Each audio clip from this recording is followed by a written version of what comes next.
I had a project where we weren't actually the engineers on the job, but the builder was comfortable using us. As we started the project, we noticed some discrepancies. They placed a concrete column within the footpath leading down to the main dwelling. We weren't engaged for any design here. We were engaged just to carry out site inspections. Once we overlaid everything, we picked up that in your next stage, when you're pouring your columns, that column is going to be pinned right in the middle of your pathway and your staircase, essentially. We had a collaborative meeting on site with the architect, builder, myself. We redesigned it then and there. We shift that column a meter to avoid any clashes. They couldn't believe, how did we get here? How did it get so far? It passed all these approval processes, and not one consultant actually picked this up.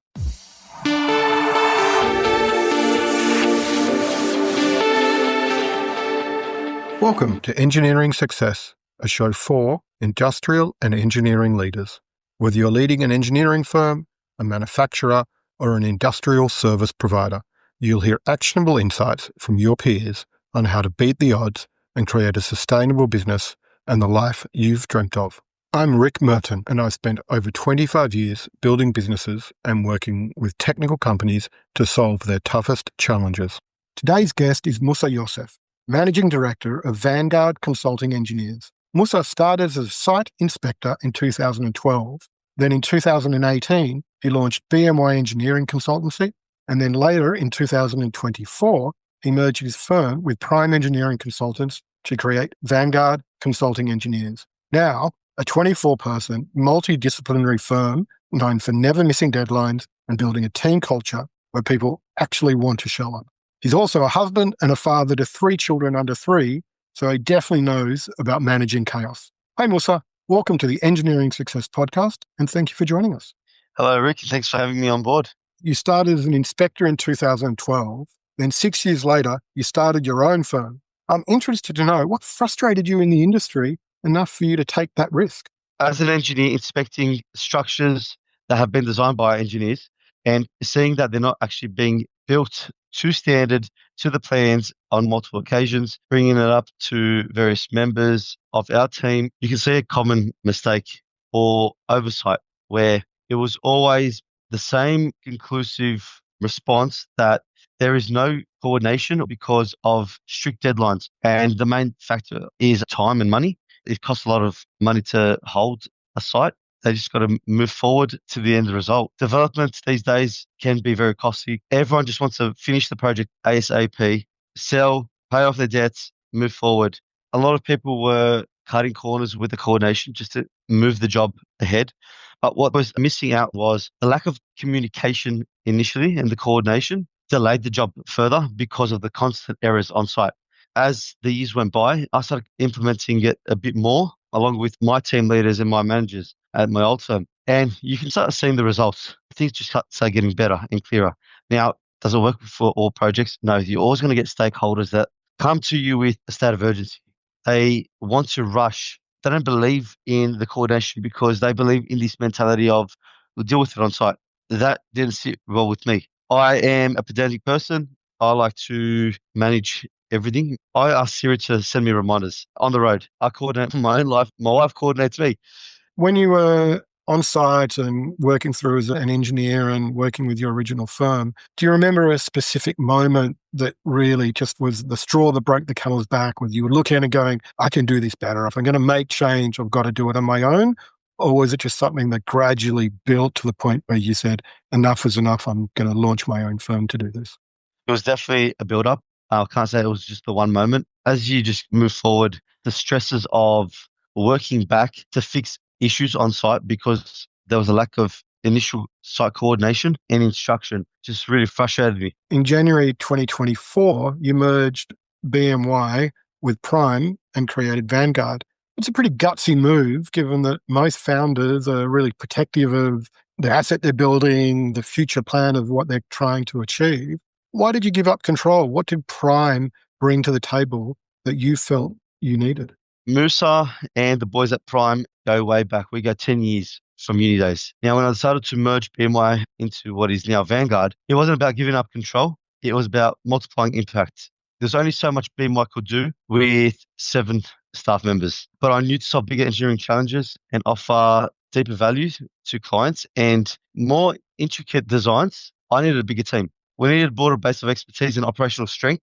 I just couldn't do it by myself. I wanted to spend time with family. I needed partners to help me achieve that growth. It took about a year of good communication back and forth until we saw that this is actually a better opportunity for all of us. We all want the same thing. We want freedom. We want to be able to help our clients on a broader basis, which I don't think with the smaller team that we had at the time, it was possible. How did you go managing the merger of two different company cultures? Going from a tight-knit team of 7, and I think Prime had maybe 5 all up, including the directors, to a multidisciplinary group of 24, it was a massive learning curve. We had to redefine how we communicated with one another. Process was the main thing. Implementing processes, because now a process and systems had to govern 24 people. It wasn't the people governing one another. I learned that leadership at a scale isn't about having all the answers. It was building systems that empower each person. We learned to trust people in key positions, to just let it go and let them make the mistakes. Everyone makes mistakes. We don't all know how to lead. I went from leading 6 people, including myself 7, to now 24. I was learning. One thing that did help me was getting a business coach. That definitely helped. One of the things that you had to change was how you communicated. I imagine that was both the communication between the 3 of you, because they were making their own decisions and you didn't have anybody that you needed to run decisions by. But I also expect you had to learn new ways to communicate with the team. Was there a specific moment that you realized communications were breaking down that meant that you had to do it? Or was this something you were present to in the merger to rework that? So how did communication become a burning issue at the very beginning? Communication was very crucial for us because first 6 months of Vanguard, we had a lot of people down. When we sat down as 3 partners and discussed what was happening, it was very clear that each partner was still dealing with their own clientele. The information from clients or from ourselves wasn't going through the same funnel. We had 3 different funnels going everywhere. Different staff members were receiving messages from different people. So we sat down. It was very clear that each person has a role in this business. We sat down and actually wrote down each person's roles, identifying what is your role and what are you in charge of, not assuming what I thought this was your task. No, we actually wrote down what our roles are and what our tasks are. For example, fee proposal, that should come through whoever, but it goes through one person in the business, and that person is the only person that actually gets out fee proposals. Then it'll be one engineer that's actually allocated to the job. It's their role as the lead engineer to coordinate that project. Even though you have systems, sometimes systems are only as good as the people that use them. If they're not trying to use the system properly, it just fails. I imagine now, a year or two, you've got even more clarity on who does what. How do you break up the roles and responsibilities? Are there any decisions that you need to make collectively versus, no, this is my area of responsibility, so I'm the owner and will make that decision? We have 2 main areas that we focused on. We have fortnightly talks. That's just a quick 45-minute discussion on a Tuesday night. Then we have a monthly board meeting. Bring in that business coach. He joins us in on those board meetings. Each person has their own roles. We've discussed when we need to make a collective decision. Mainly, it's of hiring someone as a collective. We sit down with the candidates and screen them together, and financial decisions. Anything over $5,000, we got to discuss together. Otherwise, we'd like to think everyone's responsible enough to make a clear decision. We're not going to spend $5,000 on alcohol on a Tuesday night. Constant communication is another thing. Well, it's almost 2 years actually since we've merged. It's just getting easier and easier. The first year is definitely hard. If we had these hard conversations earlier, I think we would have been a lot further in where we wanted to be as a business and as leaders in the business. It definitely has given us opportunity to be a lot freer and focus on our own tasks and deliverables. When you started BMY, I assume you started that with no clients, no team, just your own enthusiasm and drive to get going. What was the plan though? What did you do day one and how much runway did you give yourself to get things going? I quit without even setting up a business. I was working out of my bedroom, so my expenses were pretty low. I had one thing in my head: answer every phone call, respond to every email, just talk to as many people as I could.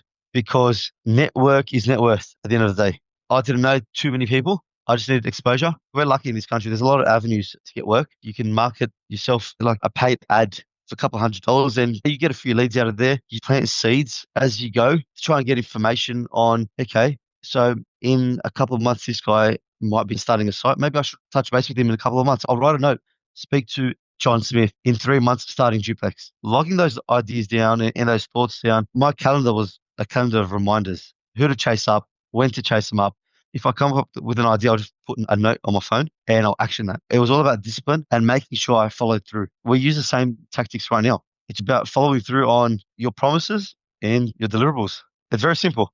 Can you share what value your first project was worth? I was taking on everything. But if a project value was $1,000, a job sometimes that was worth $1,000, you'll do it for $300. And it took a lot of time and effort. You just say yes. And it just gradually just kept getting bigger and bigger because you're no longer having to justify your worth and yourself to people. People are seeing it for themselves. I always tell people, look, I'm happy to start working with you. I'm going to give you a discounted fee because I want you to see what I'm worth and I want you to see my service.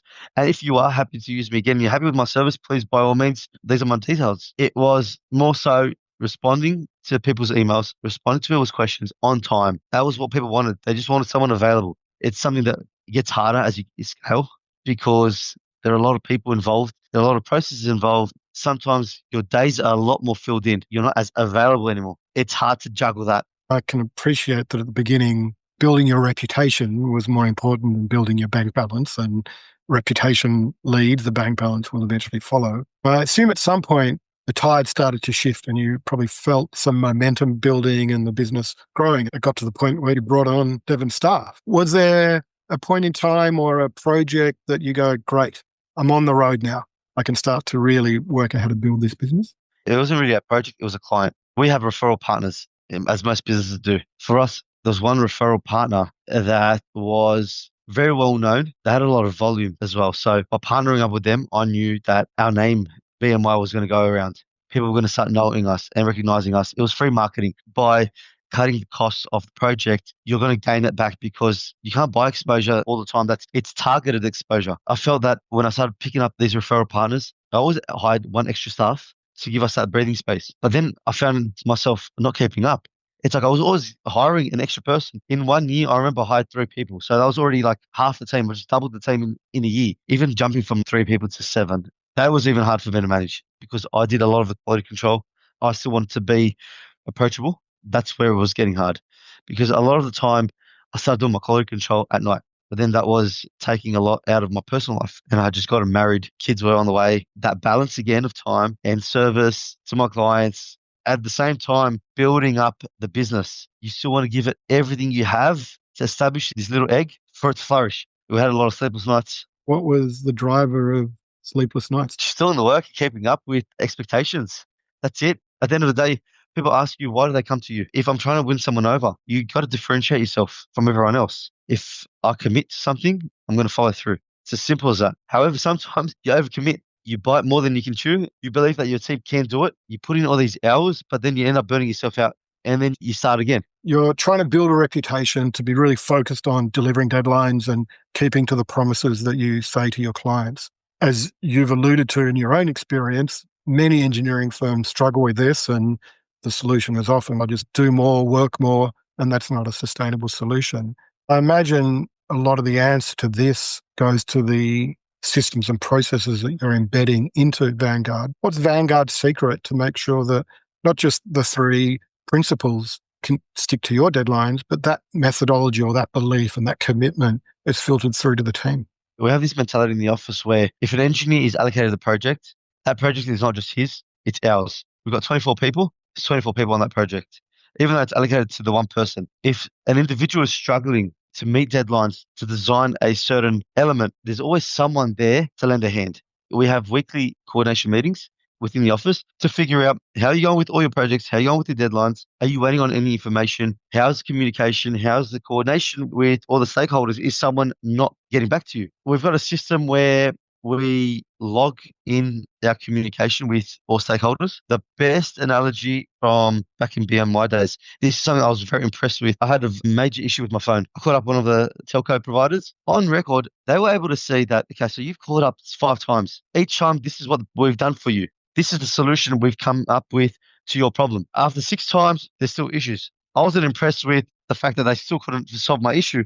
It was the fact that they knew the history And I was talking to someone else every single time. What we do now is why we can get jobs out, whether the engineer that's working on the job is present or not, is because we have implemented the same system where coordination is logged on our server. Important phone calls, important emails, the history of the job, who you've coordinated with, who gave you what instructions is logged in the project. So then it might take longer for us to understand where the job's up to, but at least we're not reliant on that just one person. Be reliant on the system, not the person, because we're human. Sometimes we get sick. Sometimes we want to go on holidays. We want to enjoy life. We're not robots. It's important to have that process in place. It eases the minds of the engineer or whoever it is working the project, because they need to worry about when they're sick is the deadline. They need to be worried about themselves getting better. That's helped us a lot. What's the system you're using it in? It was a custom shelf system, but currently we're implementing our own system. It was a project management system, your monthly subscription, but we just made it work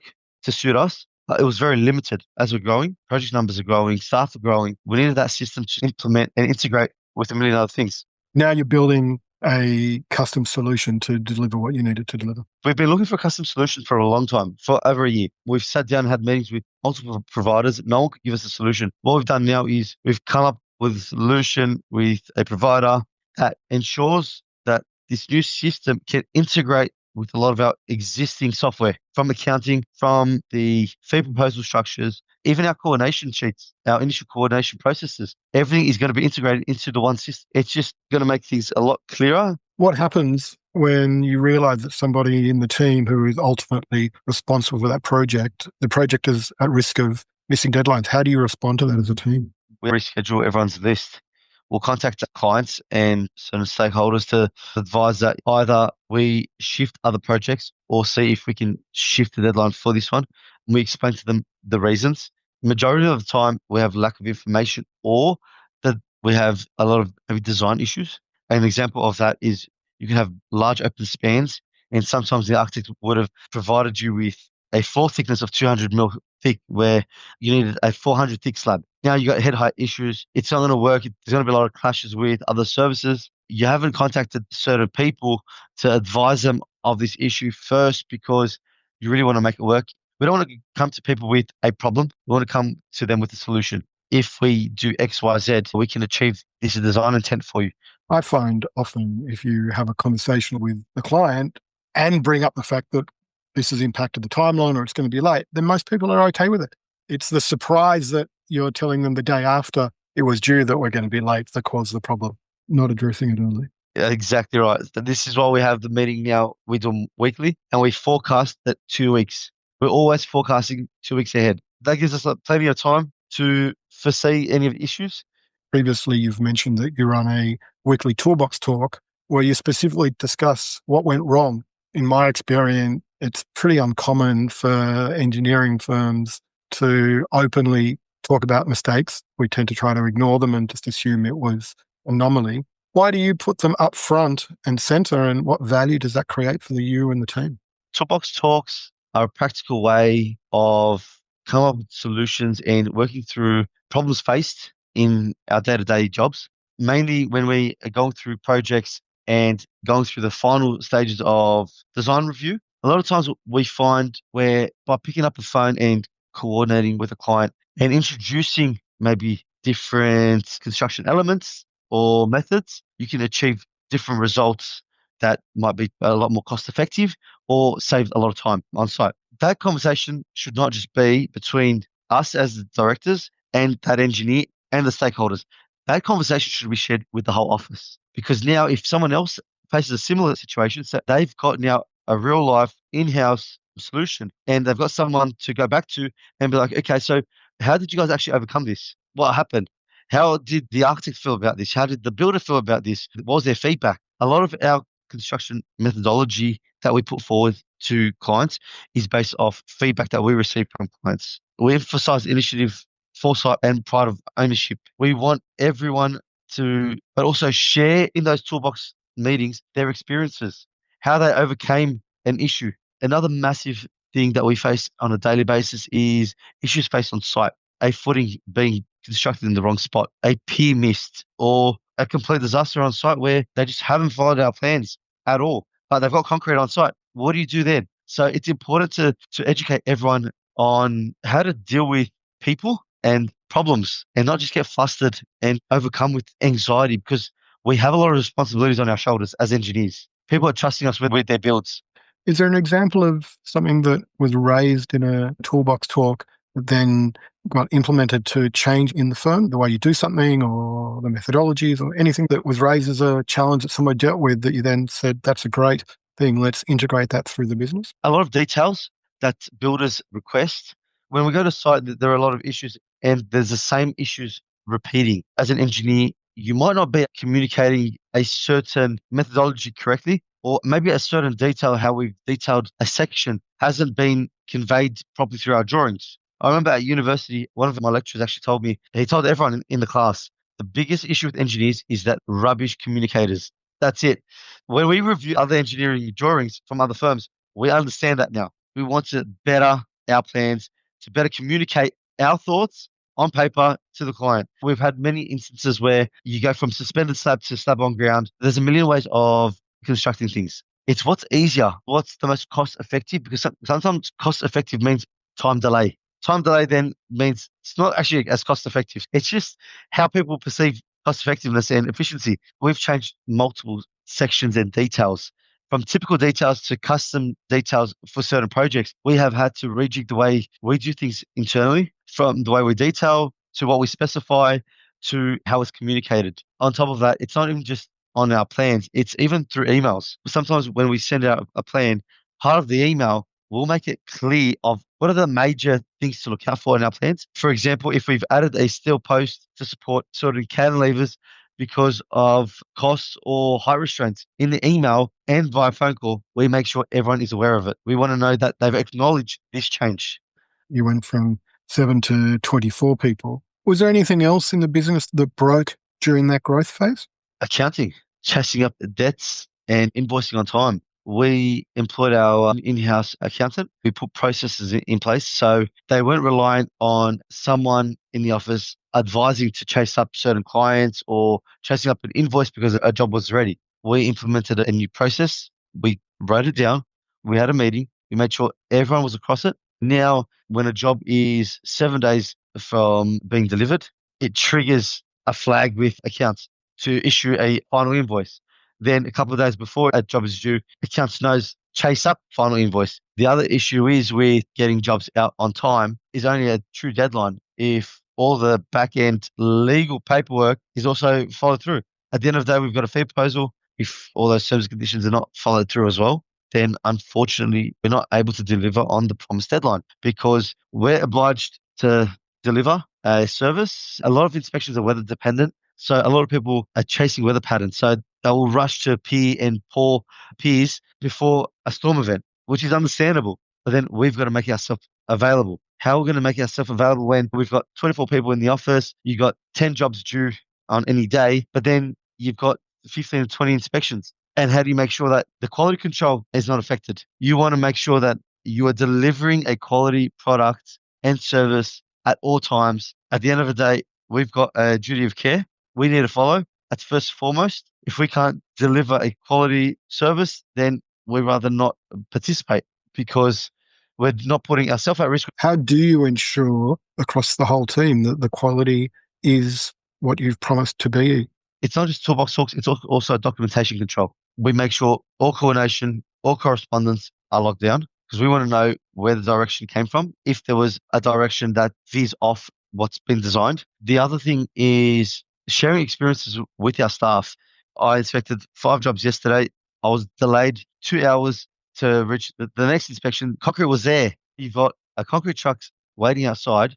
Concrete qualities, the longer that's there, the poorer that quality is. You've got boys on site that they only work up to a certain hour. You only have so much sunlight. You got to just start understanding how to juggle and moving things around to suit everyone. Maybe there's an inspection that can be shifted to a different time. You just got to give yourself a list and understand what is priority, get them out. Then you can move comfortably with the rest of the list. Because at the end of the day, you don't want to delay anyone. You don't want to let anyone down. You just do the best you can to deliver great service with great quality.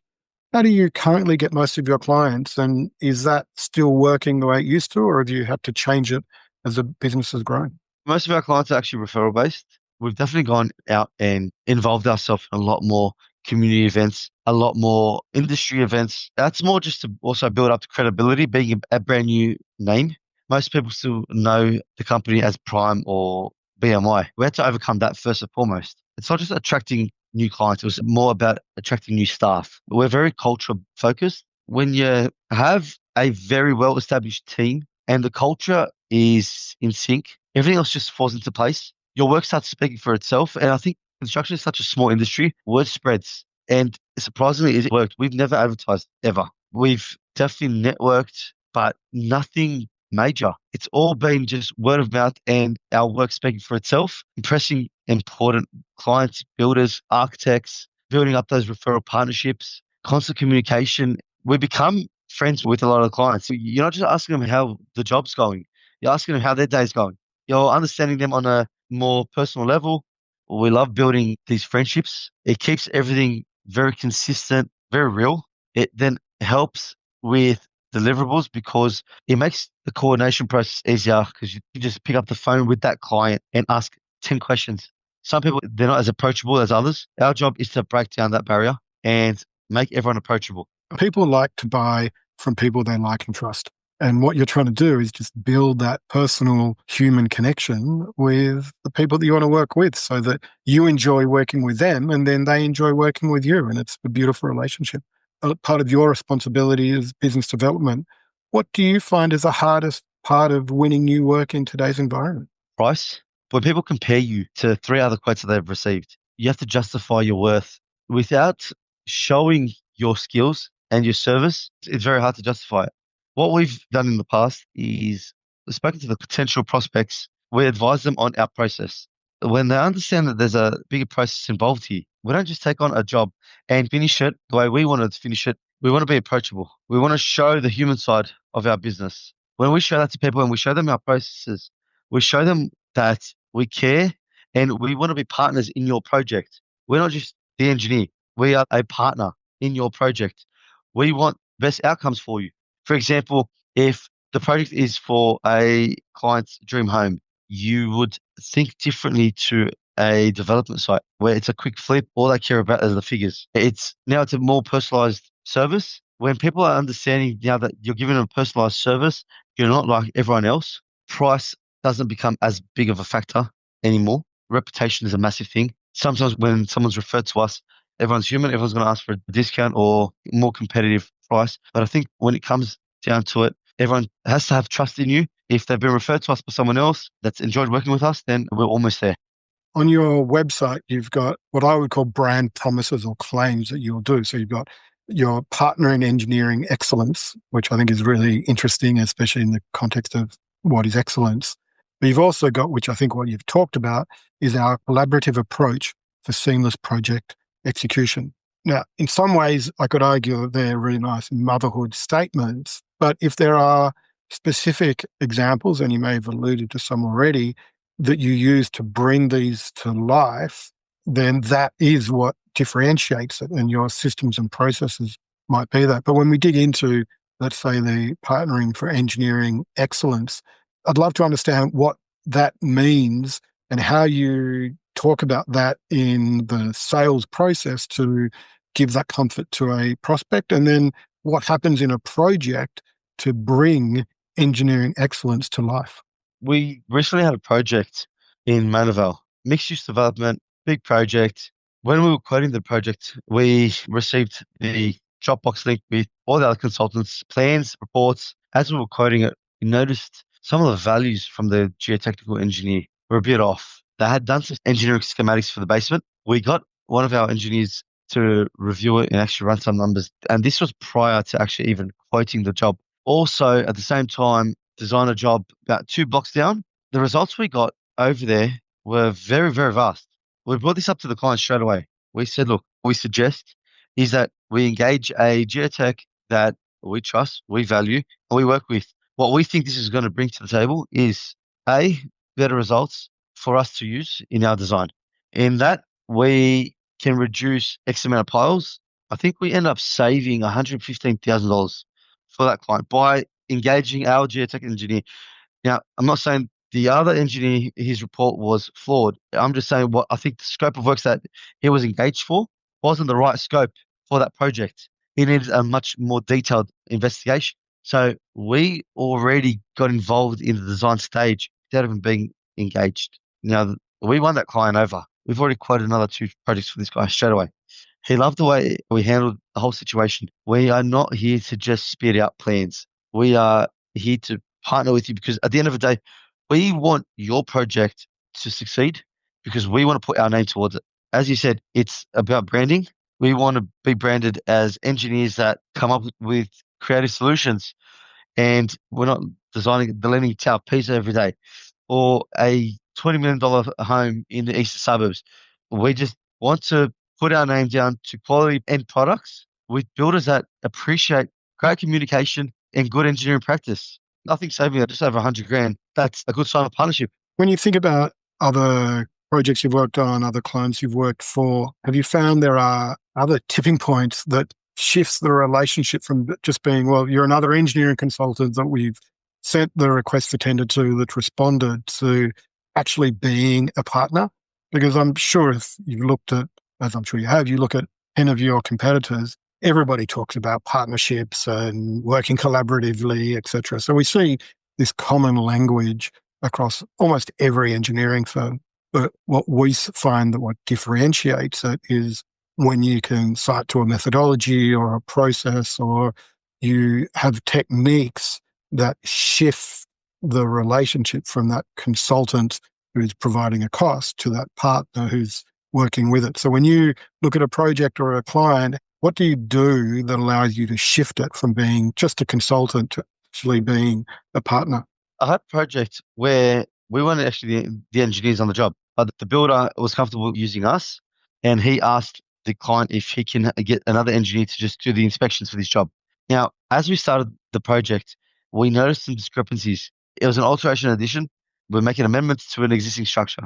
They placed a concrete column within the footpath leading down to the main dwelling. Now, how did that come about? I requested in detailed WG files, the stormwater plans, the site survey, and the engineering. Everyone asked why. We weren't engaged, by the way, for any design here.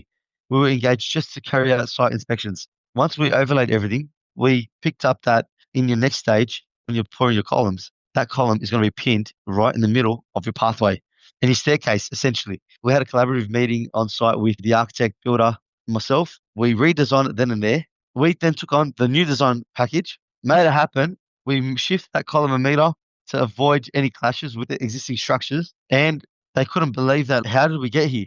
How did it get so far to finally, it passed all these approval processes, and not one consultant actually picked this up. From then, that architect actually called me up about maybe 6 weeks after that meeting. And then we met up. They asked me a simple question: Moussa, we've got a few projects coming up. Are you interested? Do you guys have the capacity? I said, mate, of course we do. The client was very professional in blue chip areas, and we met up with them. Every job now, before we even engaged, they take on our expertise. They ask us questions about the design. Are we going to have clashes with this? Is this going to be fine if I propose this to the client? At the end of the day, they don't want to sound silly to the clients. They don't want to propose things that are going to blow the budget. Because at the end of the day, in construction today, one of the most fundamental things that every consultant has to worry about is cost. Not just your direct cost, it's the total value cost. When a client comes up to an architect and says, design me a home, my budget's $1.5 million. And then they start designing these crazy elements to try and wow the client. They still got to think about, okay, how I'm going to make it wow and stand out. But then I don't want my engineer to come back and be like, well, mate, your design's stupid. You're going to need 100 grand in just structural steel to achieve this design.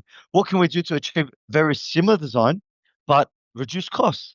Now we're partnering up before we even engage. And the reason why we do that is because these relationships are actually what made our company. Building these reputations and these relationships with our clients is what drives us every day. What I take away from that in the context of shifting the dynamic from a consultant quoting on a gig to a partner working with the rest of the team are really 3 things. One is looking for an insight that you can help them see that they may not have seen. The column example is a perfect.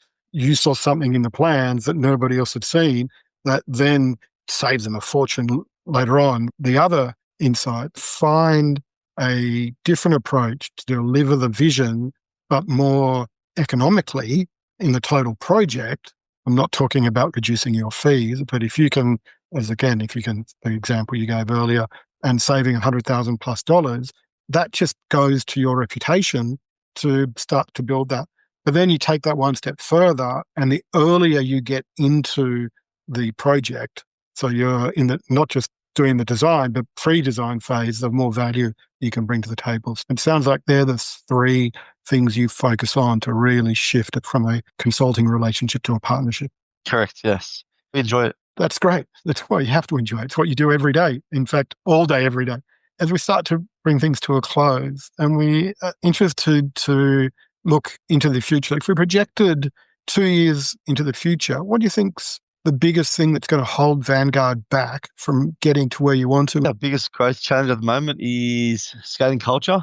As we scale capacity, it's very important not to just build the team just for the sake of filling positions. You got to build the right people. You want people to align with your business vision. We're putting a lot of serious energy into mentorship pipelines, internal training, cultural driven onboarding, not just to grow, but to grow correctly. By 2030, I see Vanguard as like a respected mid-sized firm where engineers come to learn and stay for the rest of their careers. We are hoping to implement an employment share scheme. We want to reward people for their hard work, efforts, not just for their knowledge and their skill set. At the end of the day, one of the biggest things is everyone says it. I've got a work family. I've got my family.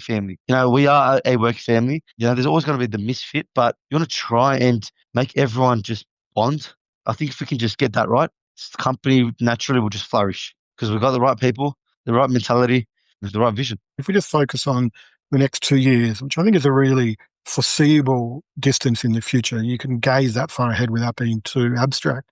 What do you think are a couple of the major hurdles, either associated with culture or other things, that you would need to overcome to be able to create the team you want to create in just 2 years? So it's not a long way away. Mentorship, in-house training.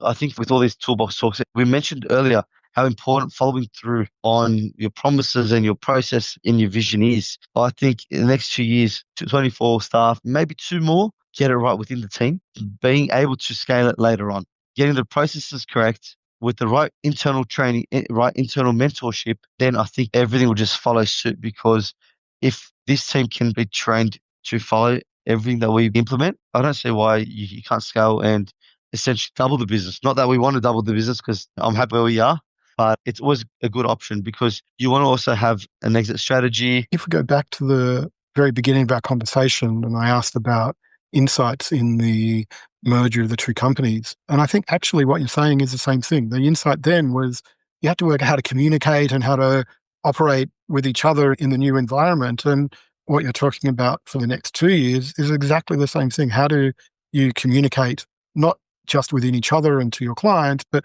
operationally, communication and mentorship and stuff is all related to how the team works together. So I think it's a really great answer, and I look forward to that. It never ends. It never ends.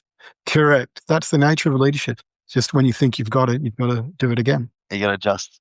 Correct. And just one final aspect, looking now 5+ years. So if we're looking at 2030, 2035, not necessarily that's where you're looking at your exit strategy, but as you think about that with the sort of the lens of potentially an exit opportunity in the future, where do you see your role and the role of the other two directors in the business? It sounds like today you're all pretty hands-on.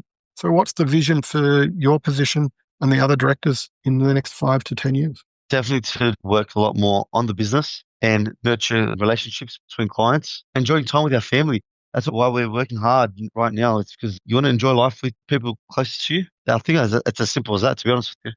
You talked about working on the business, not in the business. Is there anything that is stopping you today to work more on the business rather than in the business? It's the unexpected things that keep popping up. Unfortunately, we have had a staff member break their arm on site. That's 16 weeks off. You haven't accounted for that. We've got a backup, but now that backup is taken off from design. Now it's harder to get deliverables out as quick as we usually do. It's more just about managing capacity. I think we just need to bring down our capacity to be able to achieve the results we want to achieve. At the moment, a lot of us are having to fill in certain positions because people are sick, people are traveling, people have broken arms. Unfortunately, these are always going to happen. There's nothing we can do about it. That's part of the vision is how do we overcome them? Because truth of the matter is these are issues that are never, ever going to go away. We need to have a plan B, plan C. So we are putting together a company handbook. The long-term vision is to slowly implement procedures and add to this handbook. So then things should just fall into place where people just know what to do when a certain scenario happens and occurs. Because as we said, they're just going to keep recurring. There's nothing you can do about it. More systems and processes Yes. we can put into our business, the smoother the operations become and the more dependable the whole system becomes. Well, so that's a great place to end our conversation. So I really thank you for sharing your story and for being so candid about some of the challenges and wins around building Vanguard. I know our listeners will take away some powerful lessons with accountability, culture, communication, and systematic growth. I really appreciate your times. Thank you, Rick, for your time. Thank you for having me. It was a pleasure. To all our listeners, also a big thank you for your time today. We appreciate you spending your time with us. If you found this conversation valuable, I'd love to hear from you. Feel free to connect with me on LinkedIn or visit our website, insideoutgroup.com.au. And remember, building a sustainable business is a journey, not a destination. The challenges Moussa shared today are ones that many of you are facing, but as you've heard, they're absolutely solvable with the right mindset, system, and team. I'm Rick Merton, and thank you for listening to Engineering Success.